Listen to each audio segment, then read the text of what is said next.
नमस्कार। आज एक तरह से छात्र आंदोलन के ऊपर में हाई कोर्ट की जो फैसला आई, ये फैसला का हम लोगों को सम्मान करना चाहिए, क्योंकि लोकतंत्र में न्यायपालिका अभिभावक होते हैं। लेकिन अगर गहराई से देखा जाए तो ये छात्रों के साथ एक तरह से, मैं क्या कहूँ, अंदर में बड़ी भावनाएं हैं। मैं नहीं कह सकता हूँ, क्योंकि पहले दिन से इस आंदोलन से जुड़ा रहा हूँ और छात्रों के साथ रहा हूँ। री एग्ज़ाम जो इसकी एक वाजिब चीज़ें थी, और इस तरह से इसको रिजेक्ट कर देना, जबकि गंभीरता से सुनने के बाद, इतने दिन रुकने के बाद इस तरह का निर्णय, हम न्यायालय के अधीन होते हैं, हम उनका सम्मान करते हैं। लेकिन लोकतंत्र में न्यायिक प्रक्रिया के लिए अलग अलग बातें होती है, लेकिन ये छात्रों के हित में नहीं है। फिर भी न्यायालय हैं, इनका हम लोग सम्मान कर रहे हैं, क्योंकि आज 100 दिन से जो आंदोलन चला, छात्रों ने जिस तरीके से अपने बातों को रखे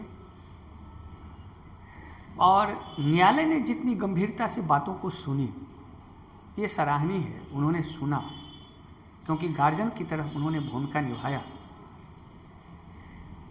तो फिर दिशा निर्देश क्यों नहीं आया? नॉर्मलाइजेशन जैसे मुद्दे, 2 अलग अलग शिफ्टों में एग्ज़ाम जैसे मुद्दे, बापू सभागार के परीक्षा को 22 सेंटरों पर लेने के मुद्दे एक सामान्य प्रक्रिया है। इसका मतलब कि हमारे लोकतंत्र में कोई संस्था कैसा भी काम करे, हम लोग प्रश्न ना उठाएं, प्रश्न ना करें। इससे तो यही प्रेरणा मिलती है कि अच्छा या बुरा हमें केवल स्वीकार कर लेना चाहिए।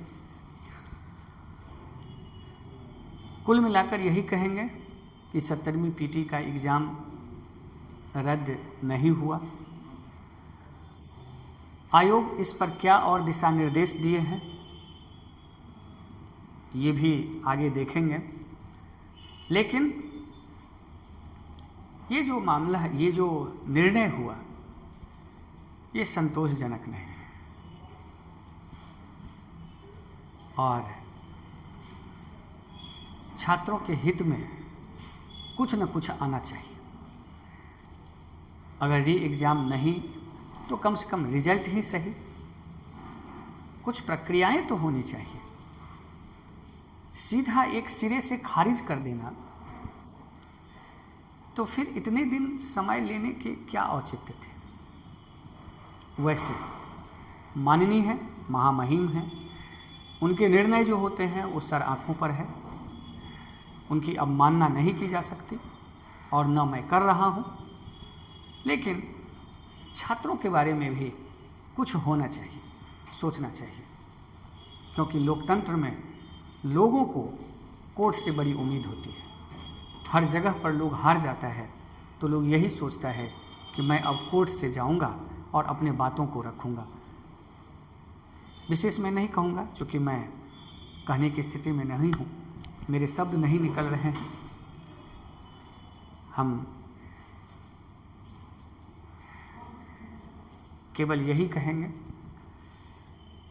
कि हम कुछ नहीं कहेंगे।